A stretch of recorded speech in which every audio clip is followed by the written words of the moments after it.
Episode की शुरुआत होती है जब थर्ड एल्डर सभी स्टूडेंट्स को संबोधित करते हुए कहते हैं, दूसरे वर्ल्ड के डीमंस बहुत जल्दी जल्दी हरकतें कर रहे हैं। लगता है एक बड़ा खतरा जल्द ही आने वाला है, और शायद यह खतरा इमोर्टल एरा के दौरान आए खतरे से भी बड़ा हो। फिर वह आगे कहते हैं, मैं तुम सबको सिर्फ एक बात बताना चाहता हूँ। अगर कभी डीमंस इस दुनिया में आ जाएं, तो तुम चाहे उनसे लड़ो या भाग जाओ, लेकिन एक बात याद रखना, कभी भी दुश्मन का साथ मत देना। हमेशा अपने लोगों के साथ खड़े रहना। ये सुनकर कुछ कल्टीवेटर्स उत्साह में कहते हैं, हम ऐसा कभी नहीं करेंगे। इस पर थर्ड एल्डर गंभीरता से बोलते हैं, ह्यूमन नेचर बहुत जटिल होता है। कोई अपनी फैमिली के लिए समझौता करता है, तो कोई लालच में आकर मोरल्स बेच देता है, कोई पीछे हटता है, और कोई दुश्मनों से हाथ मिला लेता है। थर्ड एल्डर की नज़र इस दौरान निंगचान पर पड़ती है, जो एलेक्स की ओर देख रहा था, क्योंकि वह उसे गंदा खून मानता था। थर्ड एल्डर कहते हैं, अगर कभी ऐसी सिचुएशन आए, तो दुश्मन से मिल जाने के बजाय अपनी जान दे देना, क्योंकि अगर तुम दुश्मनों के साथ गए, तो सदियों तक गद्दार कहलाओगे। इसके बाद वे कहते हैं, तुम सबने अपने टास्क पूरे करके यहाँ तक का सफर तय किया है, इसलिए अब तुम्हें तियानसेन एकेडमी में जाने का मौका मिलेगा। लेकिन हाल ही में एक बेबी ड्रैगन दिखाई दिया है। अगर कोई उसे टेम कर लेता है, तो एकेडमी उसे कल्टीवेशन सिखाने में कोई कसर नहीं छोड़ेगी। थर्ड एल्डर ये कहकर चले जाते हैं। इसके बाद मोटा लड़का ड्रैगन गर्ल, एलेक्स और एक अन्य कल्टीवेटर से कहता है, क्यों ना हम टीम बना लें। ड्रैगन गर्ल एलेक्स से कहती है, मैं देखना चाहती हूँ कि तुम उस बेबी ड्रैगन को कैसे टेम करते हो। इसी समय एलेक्स फॉक्स गर्ल को फ्लूट वाले लड़के के साथ जाते हुए देखता है। उसे देखकर एलेक्स बोलता है, हम दोनों का तो जन्मों जन्मों का रिश्ता था, फिर तुम उसके साथ क्यों जा रही हो। फॉक्स गर्ल कहती है, अपना मजाक बंद करो, मैं तुम्हारे झांसे में नहीं आने वाली। और वहां से चली जाती है। एलेक्स की नजर फिर जेसिका पर पड़ती है। वह उससे पूछता है, क्या तुम हमारी टीम ज्वाइन करोगी? तुम्हारे अंकल एक बार मुझसे मदद मांगने आए थे, इसलिए तुम हमें प्रोटेक्ट करने की पूरी कोशिश करूंगा। जेसिका कुछ क्षण रुकती है, लेकिन फिर एलेक्स को इग्नोर करके चली जाती है। इसके बाद एलेक्स अपनी टीम के साथ निकल पड़ता है। दूसरी ओर सील लैंड में हम उसी बेबी ड्रैगन को देखते हैं जो खेल रहा था। वहीं निंगचान और स्टोन वैली का लड़का तेजी से उसकी ओर बढ़ रहे होते हैं। रास्ते में उन्हें एक विशाल क्रिएचर दिखता है, जिससे बचने के लिए वे छिप जाते हैं और रास्ता बदल लेते हैं। स्टोन वैली का लड़का पूछता है, क्या तुम पक्के हो कि बेबी ड्रैगन उसी दिशा में है? निंगचान कहता है, जहां मेरा जन्म हुआ था वहां एक वाइट ड्रैगन रहता था। उसके प्रभाव से मेरे फोरहेड पर ड्रैगन सिंबल बना। मैं ड्रैगन की दिशा महसूस कर सकता हूँ, वही दिशा सही है। स्टोन वैली का लड़का कहता है, मुझे लग रहा है कि तुम ही उसे टेम कर पाओगे। ये सुनकर निंगचान खुश हो जाता है। इधर एलेक्स सोच रहा होता है, उस बेबी ड्रैगन की एक मास्टर थी जो अब नहीं रही। अगर वह निंगचान के हाथ लग गया तो खतरा बढ़ जाएगा। एलेक्स की टीम के पीछे उड़ती हुई डिस्क पर गोल्डन बालों वाला लड़का, पर्पल बालों वाली लड़की और उनकी टीम आ रहे होते हैं। गोल्डन बालों वाला लड़का कहता है, ये लोग कितने गरीब हैं, उड़ने के लिए कुछ ढंग का भी नहीं है इनके पास। ये सुनकर एलेक्स अपना गोल्डन कैरेट निकालता है और अपनी टीम के साथ उसमें बैठकर तेजी से आगे निकल जाता है। पर्पल बालों वाली लड़की उसका मजाक उड़ाती है, लेकिन लिंथियान उसे चुप करा देता है। इधर स्टोन वैली का लड़का निंगचान से कहता है, कहीं हम दूसरों को रास्ता दिखाने का जरिया तो नहीं बन रहे? निंगचान जवाब देता है, चिंता मत करो, सबसे पहले मैं ही बेबी ड्रैगन तक पहुंचूंगा, वह मेरी किस्मत में है। धीरे धीरे सभी उस जगह के पास पहुंचते हैं। वहां एक रेस सी शुरू हो जाती है, और सबसे पहले निंगचान और स्टोन वैली का लड़का पहुंचते हैं, क्योंकि उन्हें रास्ता पता था। बाकी टीमें भी आ जाती हैं। बेबी ड्रैगन वहीं खेल रहा होता है। निंगचान उसे देखकर मुस्कुराता है और बुलाता है। पहले ड्रैगन उसे देखता है, फिर उसकी ओर दौड़ने लगता है। एलेक्स मन ही मन कहता है, यह ड्रैगन कहीं निंगचान के जाल में न फंस जाए। लेकिन एन वक्त पर वह बेबी ड्रैगन निंगचान के पास आते आते आते अचानक रास्ता बदलकर साइड से निकल जाता है। निंगचान की आंखों के सामने उसका सपना चकनाचूर हो गया। बेबी ड्रैगन, जिसे वह अपना मानता था, अचानक फॉग के बीच छुपी एक रहस्यमयी लड़की की ओर दौड़ पड़ा।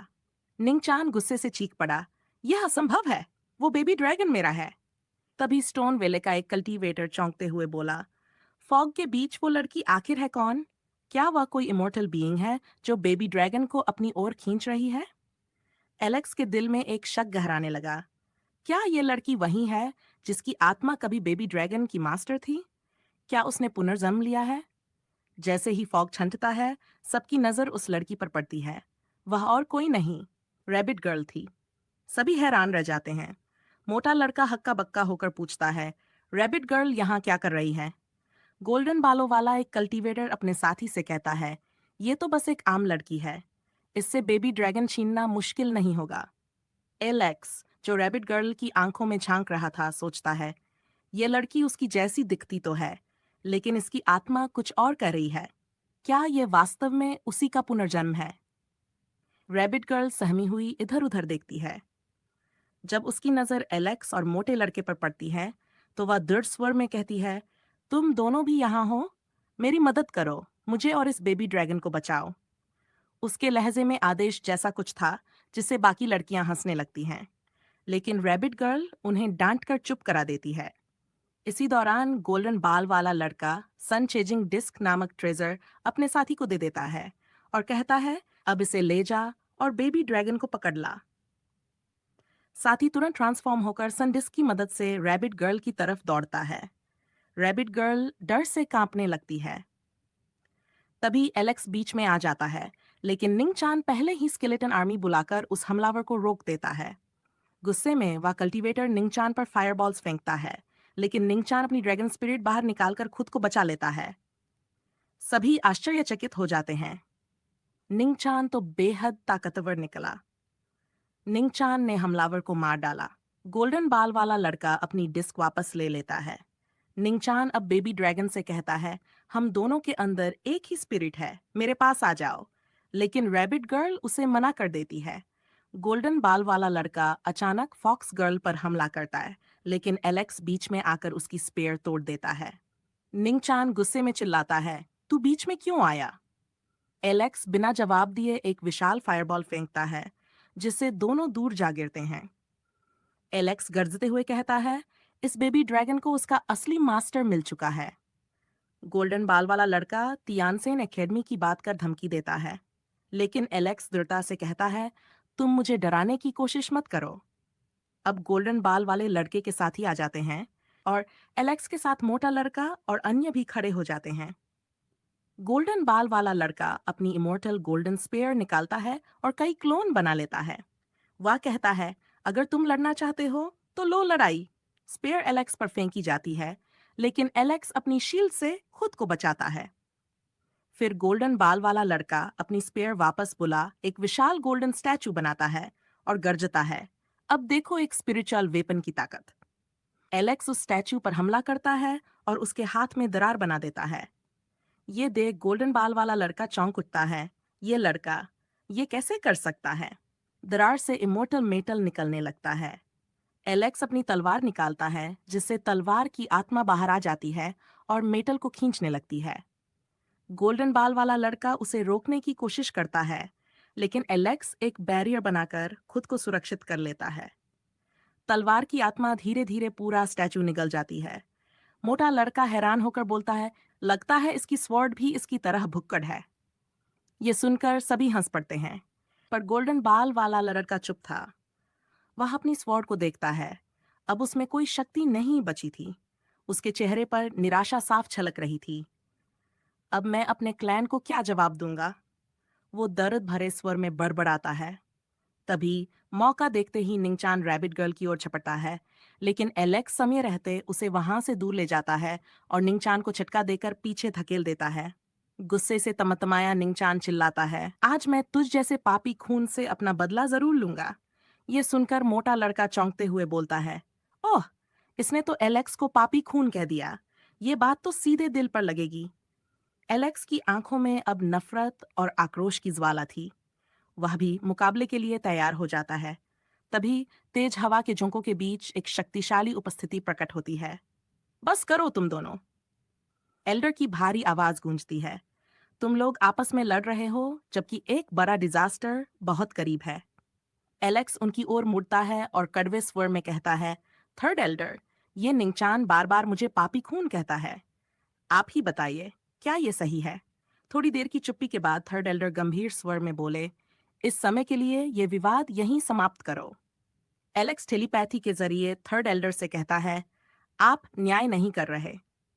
थर्ड एल्डर का जवाब उतना ही रहस्यमय होता है। यह मामला बेहद जटिल है। अगर तुम्हारी किस्मत में लिखा है, तो एक दिन तुम्हारी मुलाकात उस व्यक्ति से होगी जो पूरी सच्चाई जानता है। तब सब कुछ साफ हो जाएगा। कुछ क्षण बाद एल्डर सभी से कहते हैं, बेबी ड्रैगन को टेम करने का टास्क पूरा हो चुका है। अब सब मेरे साथ चलो। वो एक पोर्टल खोलते हैं, जिसकी चमक से सारा क्षेत्र जगमगा उठता है। जैसे जैसे सब उस पोर्टल से गुजरते हैं, एल्डर की आवाज गूंजती है, अब तुम सब जान पाओगे कि तियानसेन एकेडमी में शामिल होने का मतलब क्या है और कितना बड़ा बर्डन तुम्हारे कंधों पर आने वाला है। और इसी के साथ यह एपिसोड समाप्त होता है।